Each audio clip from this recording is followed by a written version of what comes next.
Again, a couple verses. I don't think I'll be able to complete this entire teaching today, but just to again remind you all of the early part of this scenario in Acts chapter 6. We were introduced last week to a guy by the name of Ben-Hadad, right? What's his name, everybody? Ben-Hadad, right? Who we happen to discover is a despotic, evil, wicked king. He's an antagonist of King Joram and the Israelites, right? And so we saw where repeatedly he involved himself in planning military strikes against King Joram, and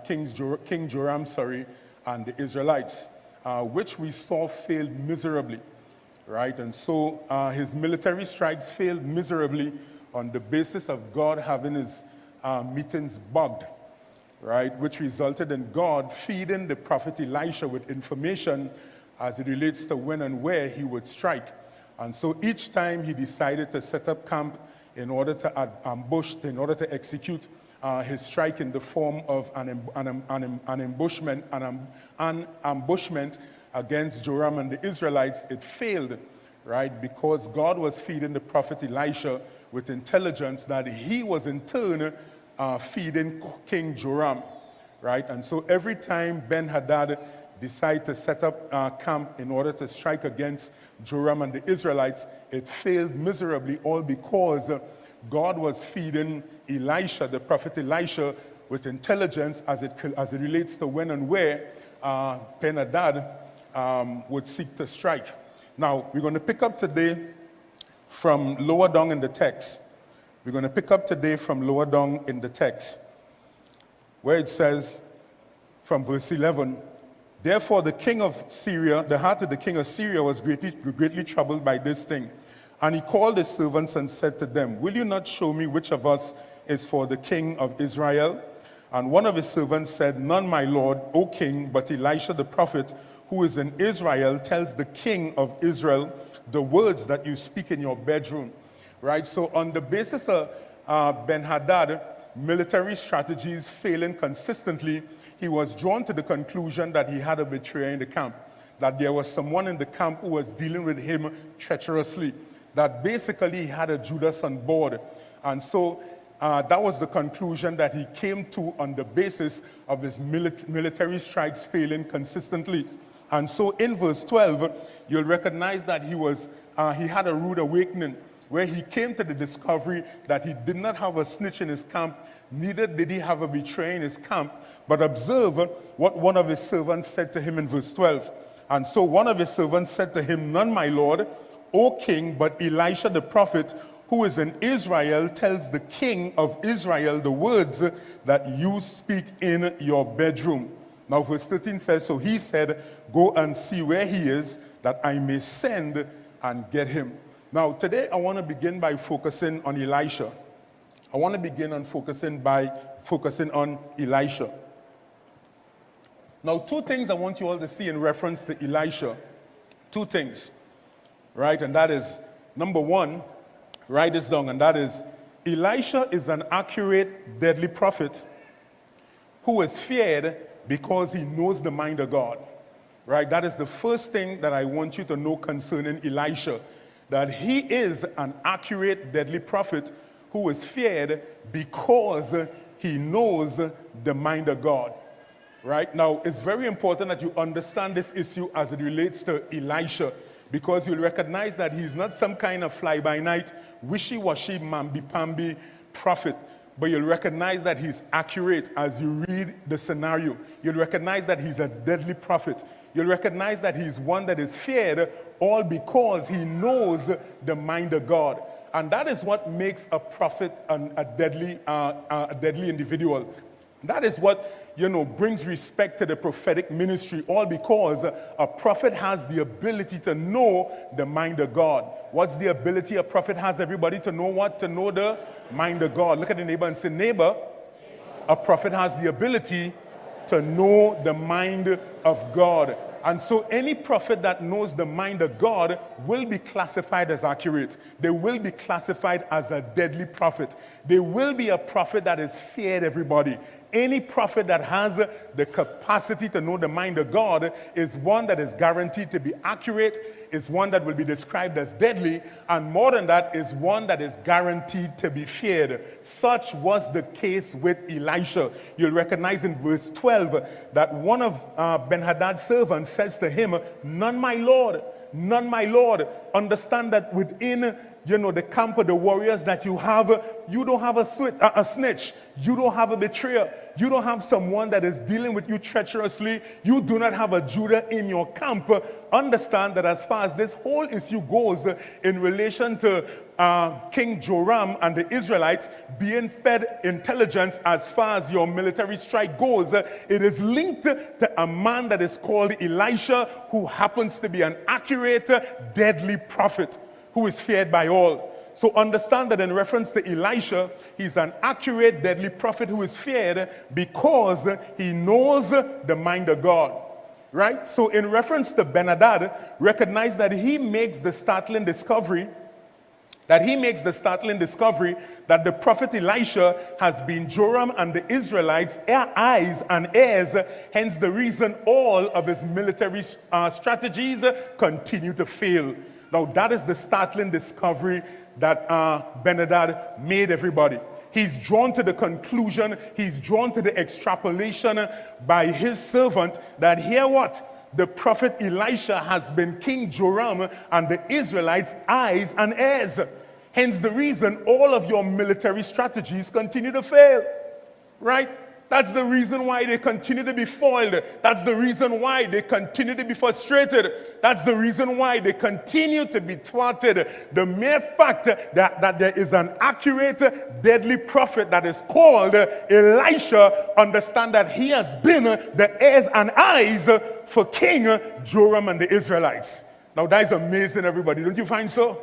Just imagine King Joram and the Israelites are being divinely protected from the military strategies of Ben-Hadad on the basis of Elisha being their eyes and ears. What an awesome God we serve this morning, isn't he, everybody? And look at the neighbor and say, neighbor, I want somebody, who can act as a prophet in my life to be my eyes and ears. That's a good technology to have, everybody. Somebody who could forewarn you of danger to come. Somebody who could forewarn you, of some kind of crisis that is about to take place. Somebody who can warn you in relation to what kind of steps or what kind of moves you should make. And hear me, if you are sitting under leadership that has the capacity to be your eyes and ears, then value it. Then value it, everybody. You better hear me when I say to you this morning that if you are that fortunate, if you are that blessed to be sitting under leadership that you consider to be your eyes and ears, then value it. Then value it, everybody. Because hear me, you will always need somebody in your life to point the way forward for you. You will always need somebody in your life to remove the cataract that is blinding your eyes. It's very important that you understand that once you are under leadership that is acting as your eyes and ears, then I'm saying to you, value such leadership this morning. Can I get an amen, everybody? Amen. Now, here's the second thing about Elisha that needs to be highlighted. The second thing, and that is, Elisha is a selfless, fearless prophet. He's a selfless, fearless prophet. Who is Elisha, everybody?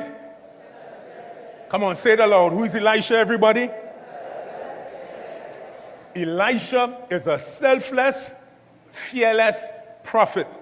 And I say so on the basis of him furnishing King Joram with intelligence concerning the strategies of Ben-Hadad in relation to when and where he's going to strike.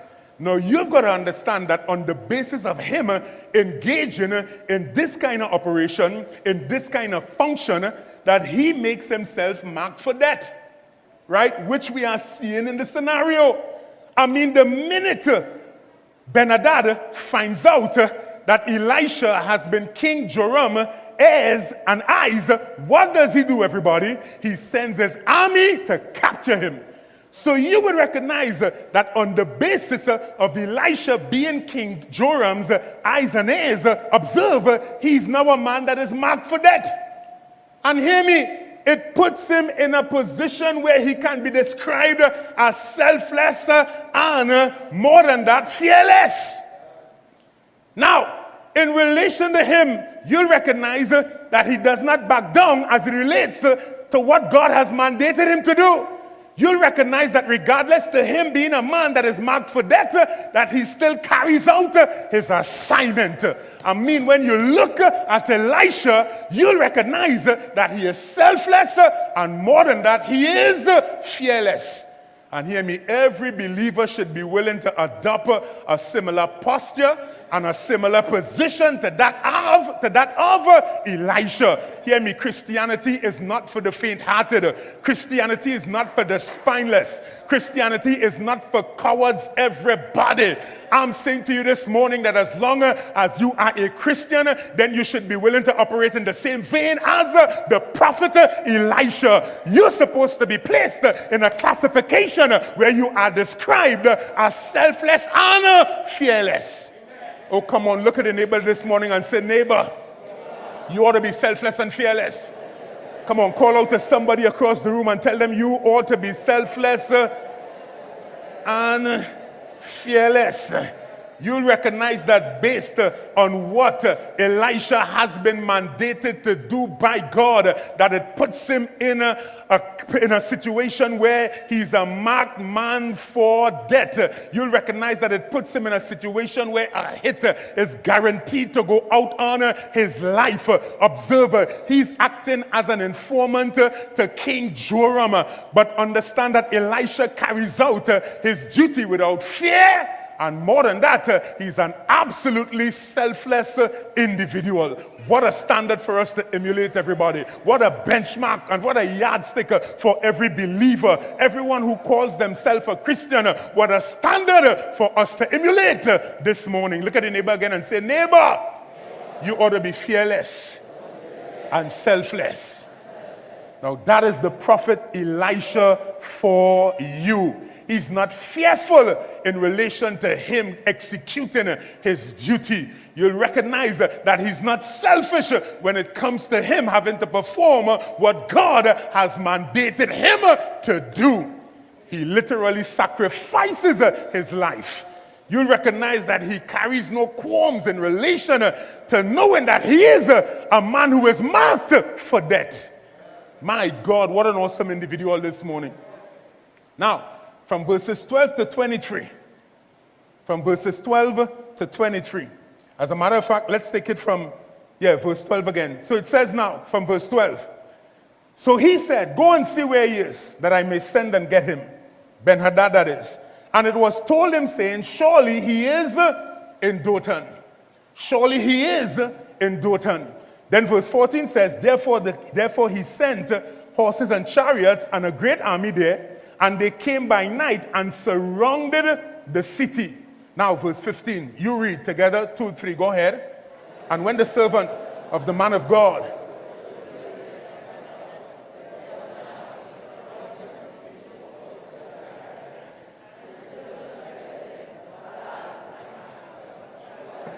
in verse 16 he says, so he answered, do not fear, for those who are with us are more than those.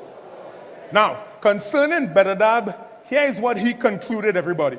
And that is, he concluded that in order for him to successfully carry out his military strategies against Joram and the Israelites, he has got to capture Elisha and get him out of the way. Ben-Hadad understands very clearly that unless Elisha is captured, then his military strategies against King Joram and the Israelites will continue to fail. Now that is how dangerous Elisha is. That is how much of a threat the prophet Elisha is to the shenanigans of Ben-Hadad. I mean, he brought Ben-Hadad to the conclusion that unless you capture me, that unless you seize me, that unless you arrest me, then there is absolutely no way your military strikes are going to succeed. Now, let's get on to some action inside of here, everybody. In reference to Elisha, observe where he's staying. He's staying in Dothan.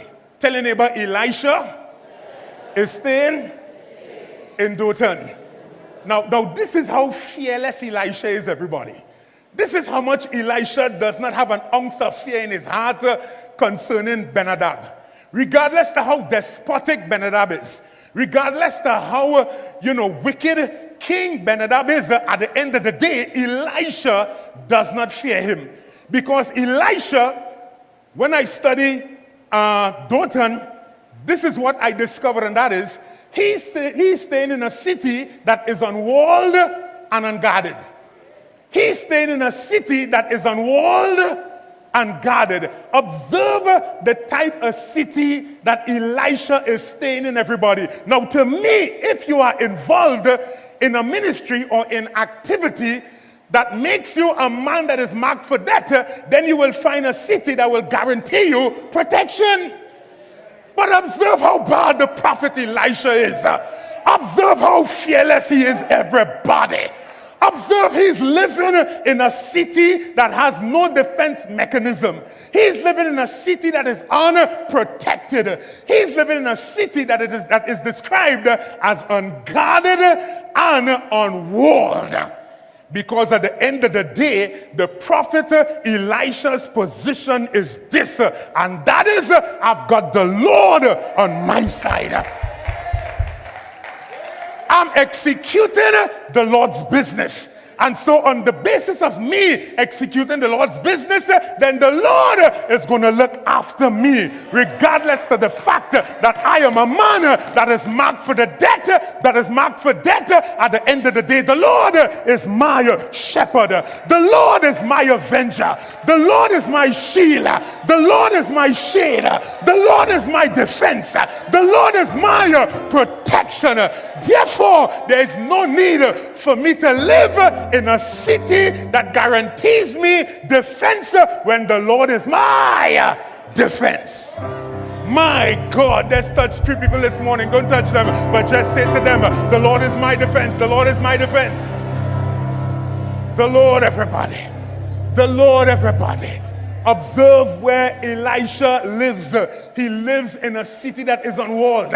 He lives in a city that is unguarded. He lives in a city that does not guarantee him any protection, because at the end of the day, he's convinced that the Lord is my protection. The Lord is my light and my salvation. The Lord is the strength of my life. Now, here's the next thing I want you all to see. And that is, didn't we discover higher up that the Lord was providing Elisha with intelligence concerning the military strategies of Ben-Hadad? Now, why didn't the Lord inform Elisha or provide him with intelligence concerning Ben-Hadad coming to capture him so that he could escape from the city?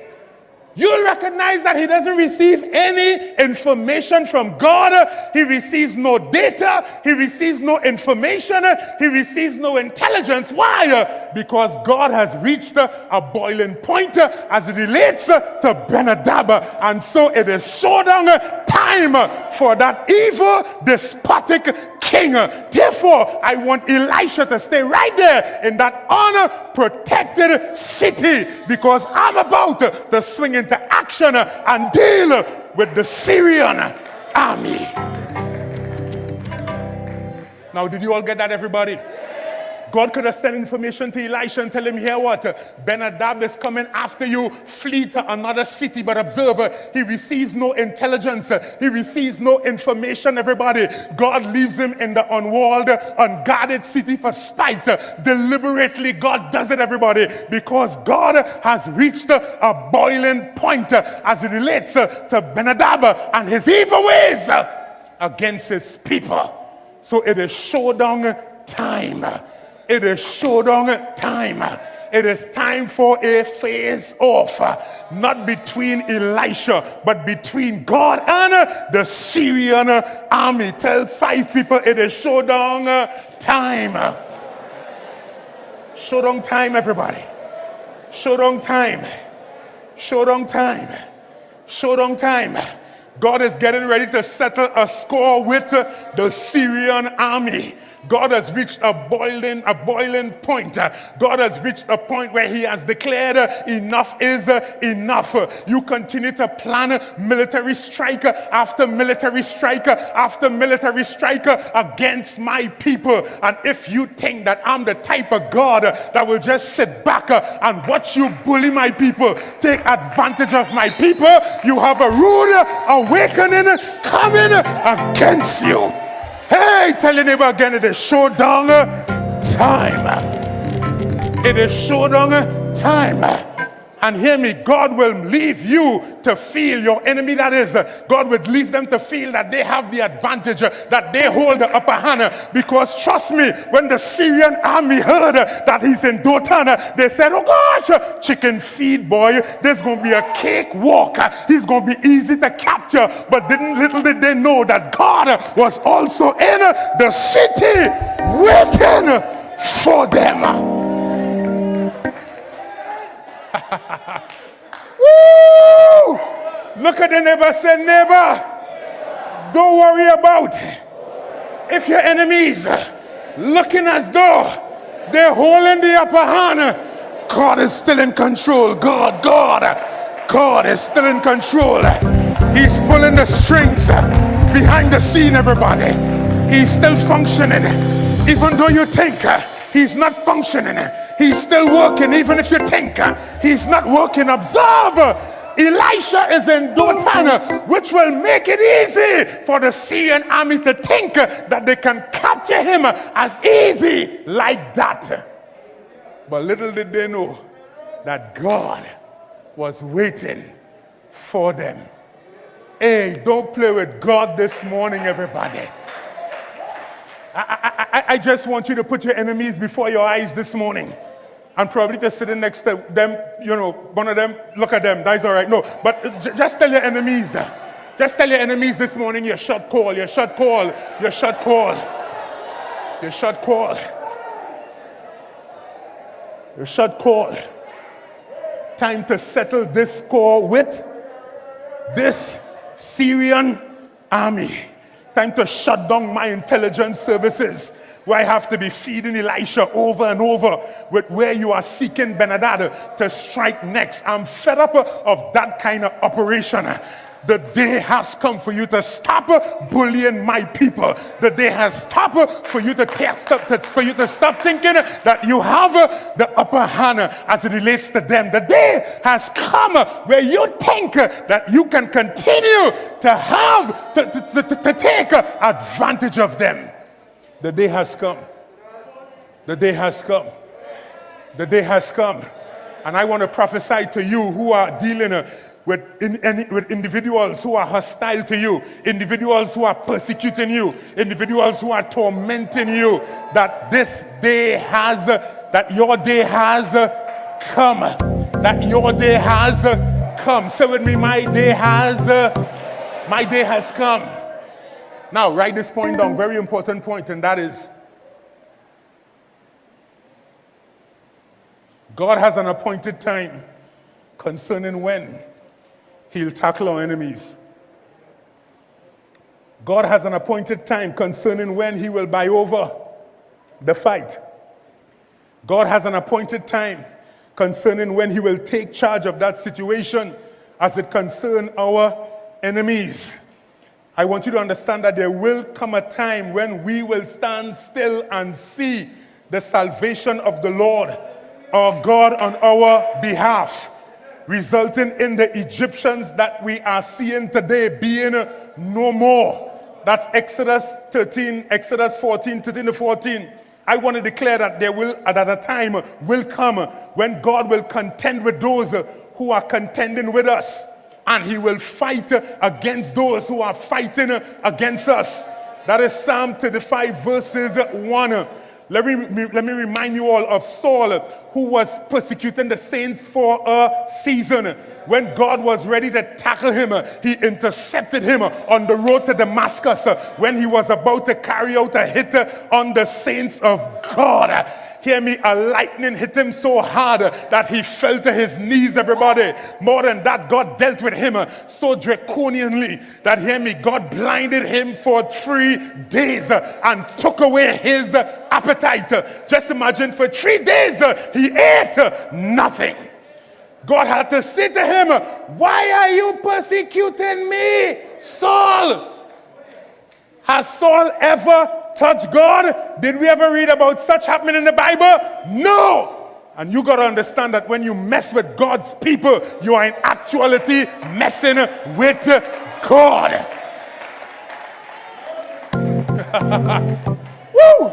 Look at him and say, neighbor, when you mess with me, you're not only messing with me, but you are messing with God. And so eventually God is going to just shift me aside and get me out of the way and take control of the situation.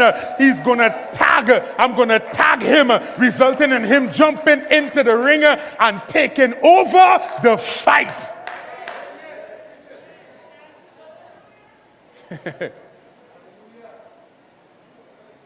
What about Pharaoh? You all remember Pharaoh? When he outrightly refused to obey Moses. When Moses said to him, hear what God is saying to you, let his people go.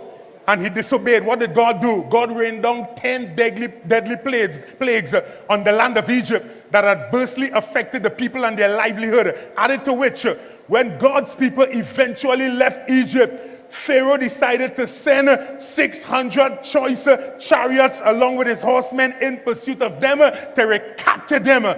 But hey, when God divided the Red Sea and Pharaoh boys think, well, you know, they could have go through the Red Sea and continue to pursue the Israelites. What did God do, everybody? He closed up the Red Sea, thereby resulting in all 600 choice chariots and horsemen drowning in the sea. You better believe me when I say to you that at some point in time, God is guaranteed to tackle our enemies. That's why he says in the book of Psalms 37 verses 1 and 2, fret not thyself because of evildoers, nor be envious of the workers of iniquity. Here's why. For soon they shall be cut down like the grass and wither as the green herb.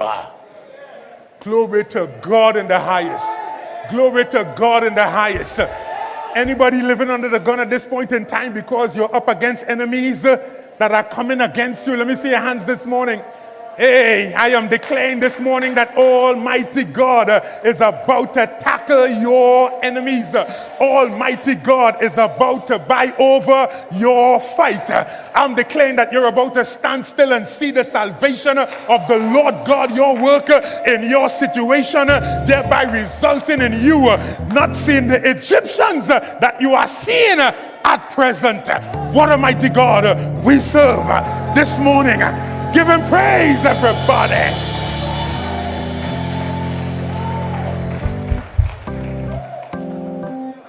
Hallelujah. Tell your neighbor it's face-off time. It's a face-off time. Face-off time. So Benadad decided to send the Syrian army to capture Elisha, who is staying in a city that is unwalled, who is staying in a city that is unguarded. Here's the thing that I want you all to see, everybody, in reference to the city. And that is, the city doesn't provide Elisha with any protection, but nonetheless, God provides him with protection. The city doesn't provide Elisha with any protection, but nonetheless, God provides him with protection. And that is why God decided not to feed Elisha with any intelligence concerning Benadad boys coming after him. My God, God is so amazing this morning. No protection in the city. But hear what? God is protecting him. And for all of you who are living in the ghetto, You may, feel as though there's no protection there, but hear me, God is protecting you while you live in the ghetto. You may live in a hot spot and you will hear from God as it relates to you leaving the hot spot. Hear me, if God didn't talk to you, stay right there in the hot spot, because at the end of the day, you may not receive any protection from those in the hot spot. But hear me, God is your protector this morning. Hallelujah. Could you say with me, God is my protector? God is my protector. Now, here's Elisha's response, everybody. Here's Elisha's response from verse 14 downwards. Now, the series of events which occurred highlights the importance of having three things when it comes to spiritual warfare. The series of events which occurred highlights the importance of having three things when it comes to spiritual warfare. Now, look at verse 14. It says, therefore he sent horses and chariots and a great army there, and they came by night and surrounded the city.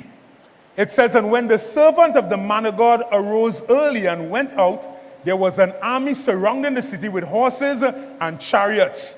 And his servant said to him, alas, master, what shall we do? Then in verse 16 it says, so he answered, Elisha that is, do not fear, for those who are with us are more than those who are with them. Now, first point I want you all to understand is this. In relation to, again, understanding that once you are involved in spiritual warfare, then you must have these three things. Number one, you've got to have radical faith and knowledge of God's word. You've got to have radical faith and knowledge of God's word. You've got to have what, everybody? Radical faith and what? Knowledge of God's word. Hear me, as long as a believer is involved in spiritual warfare, then here's the first thing they have got to have, and that is they must have radical faith and knowledge of God's word. Now in verse 16, observe Elisha's response, which validates for a fact that Elisha has faith in God, and more than that, he has knowledge of God's word. Look what he says to the servant in verse 16. He says, do not fear. What does he say to the servant, everybody? Do not fear. Come on, one more time. What does he say to the servant, everybody? Do not fear. Tell your neighbor, do not fear. Do not fear. Then he goes on to say, for those who are with us are more than those who are with them. Now, this to me is a combination of faith in God and having knowledge of God's word. Now, in Romans 8, verse 31, it says, if God is for us, then who can be against us? Observe, everybody. Romans 8:31 says, if God is for us, then who can be against us? Observe, in relation to Elisha, first of all, he has radical faith in God combined with knowledge of God's word. And that is why he can look at the servant who is fearful. He can look at the servant who is convulsed with trepidation and say to him, do not fear. Do not fear. For those who are with us are more than those who are with them. Can I ask you a question this morning, everybody? In relation to your enemies, are you convinced that those who are with you are more than those who are against you? Are you convinced of that this morning? I hope you are. Right? I trust that you are convinced that those who are for you, those who are with you, are more than those who are against you. And hear me, you can only be convinced of that position on the basis of you having knowledge of God's word. And observe, your knowledge of God's word must be combined with what? Radical faith. Do not fear. Do not fear. Do not fear. Do not fear. Do not fear. Tell your neighbor, do not fear. Do not fear. Now, I need to try and get through this as fast as possible. Second point I want to give you all that is needed if you're involved in spiritual warfare is spiritual sight. That is the second thing that is needed. Spiritual sight. Everybody say spiritual sight. Now, in verse 16 and 17, look what it says. So Elisha answered and said to the servant, do not fear, for those who are with us are more than those who are with them. Look at verse 17. Read it together with me. It says, and Elisha prayed and said, Lord, I pray, open his eyes that he may see. Then the Lord opened the eyes of the young man, and he saw, and behold, the mountain was full of horses and chariots of fire all around Elisha. Now, in reference to Elisha, he had spiritual sight. In reference to the servant, he did not have a spiritual sight. Hence the reason when the servant looked out, at the mountains, all he saw was just the Syrian army. But observe, Elisha's eyes are fixed on the same thing as the servant, but he's seen differently, everybody. He is seeing a mountain that is full of horses and chariots of fire. And so understand that Elisha is seeing that way because he has spiritual sight. Tell 5 people you got to have spiritual sight this morning. You got to have spiritual sight. You got to have spiritual sight. You got to have what, everybody? Spiritual sight. In warfare, you must have the ability to see beyond what your natural eyes sees. In warfare, you must have the ability to see beyond the natural. In warfare, you must have the ability to see into the supernatural. Observe, Elisha is seeing entirely different as it relates to what the servant is seeing. And it proves for a fact that he possesses spiritual sight. He possesses spiritual sight. Understand that the absence of spiritual sight can produce fear, while the presence of it produces faith. The absence of spiritual sight can produce fear, everybody. And understand that the absence of it, that the presence of it, can produce faith. The reason why the servant of Elisha is fearful is because he does not have a spiritual sight.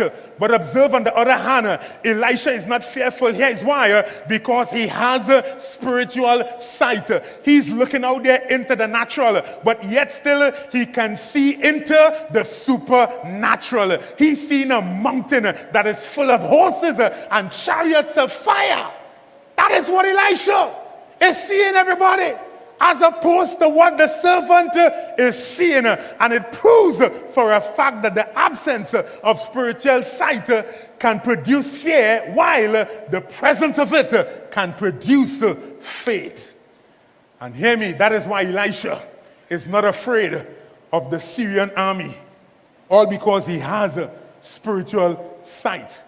The servant, on the other hand, he's afraid of the Syrian army, all because he lacks spiritual sight. Lift up your hands this morning and say after me, God, I ask you for spiritual sight as I engage in warfare. You got to have spiritual sight, everybody. You got to have spiritual sight. Now, look at verse 17. It says, and Elisha prayed and said, Lord, I pray, open his eyes that he may see, because he is seeing right at all. He's not seeing on the same level that I'm seeing. He's not seeing on the same frequency that I am seeing. I'm seeing a mountain that is full of horses and chariots of fire, but all my servant is seeing is the Syrian army. And so I could imagine Elisha asking him, do you see what I see? Do you see what I see? And the response of the servant is, no, I ain't seeing what you're seeing. Do you see what I see? No, I'm not seeing what you are seeing. And you'll recognize that at that point in time, Elisha came to the conclusion that we have a problem right there, because unless two walk together, they cannot be in a state of agreement. Therefore, the Bible says he prayed that the Lord opens the eyes of his servant. And boy, did God spring into action, everybody, to the point where the eyes of his servant was open. And so after he prayed, when Elisha asked him the question, do you see what I see? Then he could have responded right and say, yes, I see what you see. Oh, come on, ask your neighbor this morning, do you see what I see? You all familiar with the song, everybody? Do you see what I see? Woo! And hear me, I want to prophesy in this place that spiritual sight is about to be activated in the life of the saints of Reformation Life Center. That you will not only be seeing your enemies, but you will be able to see that you're surrounded by the God that you serve, that you're surrounded by horses and chariots of fire. I prophesy that sight is about to be activated in the life of every believer of this community, and by extension, those of you who are streaming, to the extent where you shall not just see in the natural, but you shall see enter the supernatural. Oh, come on, tell as much people as you can. It is time for spiritual sight. It is time for spiritual sight. It is time for spiritual sight. It is time for spiritual sight. I activate the sight of every believer inside of this room. Understand that you do have natural eyes, but you also have eyes that are connected to your spirit. And so in warfare, you need the eyes that are connected to your spirit to be activated. Do you see what I see? I want to prophesy to every couple in this room who is believing God for a baby, for them to begin to see themselves holding a child.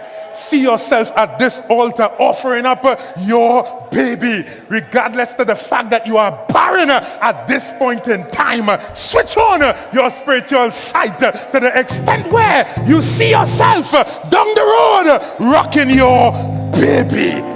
Every wife that is trusting God for a baby, see yourself pregnant, see yourself with a big belly at this point in time, regardless of the fact that the doctor has been giving you a negative report. I am calling you to activate your sight to the point where you see yourself walking with a big belly. Touch your neighbor again and tell them spiritual sight, spiritual sight. Spiritual sight. Those of you who are not working at this point in time, see yourself going to work. See yourself getting up in the morning and dressing yourself with the intention to head off to work. See yourself in an office behind your desk, working, messing with papers, messing with files. See yourself in a uniform. Those of you who are renting at this point in time, if your desire is to build, see yourself on a piece of land, talking to a construction worker, informing him of what you're about to build. See yourself in your dream house. If it's a 2-story house, see yourself climbing the stairs. It's called spiritual sight. You're trusting God for a spouse, and your spouse is not here as yet. See yourself down the road, standing before this altar in a white dress, reciting vows. See yourself in a ceremony, sticking your wedding cake, dancing your first dance, kissing your bride. It's called spiritual sight. Glory to God. Andre Lashley, I activate your sight now, and I decree that you shall see yourself back in the house of God, sitting inside of this auditorium, worshiping God with us. Don't see the diabetes, but see your God in the midst of the situation. Come on, make some noise inside of this room, everybody. Lift up a high praise. Come on, shout spiritual sight. Spiritual sight. Do you see what I see? I ain't seen it. All I'm seeing is the Syrian army surrounding us. All I'm seeing is trouble. All I'm seeing is a crisis. All I'm seeing is the fact that we are in a bad situation. Elisha then decided, I've got to pray in order for your sight to be activated so that you can see exactly what I see. Glory to God. Hallelujah. Hallelujah. Hallelujah. So the servant is fearful because he lacks spiritual sight. He's seen trouble all around because he lacks spiritual sight. While Elisha, on the other hand, is seeing victory. While Elisha, on the other hand, is seeing the defeat of their enemies, because he's convinced that those who are with us are more than those who are with them. Glory to God. Gotta have sight, everybody. As bad as things may look in your life at this point in time, you gotta have sight to the point where you see yourself coming out of that bad situation. Sight. So Elisha can see beyond the natural and see into the invisible realm. And this is where your spiritual eyes have got to be activated. The reason why some of us are not winning any battles is because we don't have the capacity to see into the invisible realm. It may seem that I'm surrounded, but I'm surrounded by you. It may seem that I'm surrounded by my enemies, but I'm surrounded by you. Don't we sing the song? Yes, we do. And you better be convinced that those who are for you are more than those who are against you. Isn't the word of God rich this morning, everybody? I've got to stop. I've got to stop. But this morning I pray like Elisha that God would open the eyes of all of you in this room, your spiritual eyes. And I'm praying that as he does so, that you would actually take your eyes off of the circumstance that you are in the natural. You would take your eyes off of the circumstance that you are in the visible realm, thereby resulting in you placing your eyes on him who exists in the invisible realm. I activate your spiritual sight this morning in the realm of the spirit, and I declare that you shall see by faith that you're a winner. You shall see by faith that you're an overcomer. You shall see by faith that you're a victor. You shall see by faith that you're more than a conqueror. I activate your spiritual sight now in the name of the Lord Jesus. And I declare that you shall come to the conclusion that those who are for you are more than those who are against you. We give you praise today, Father, that the greater one is with us. The greater one lives on the inside of us. In your mighty name, amen and amen and amen. Praise God. Hallelujah. Isn't he good, everybody?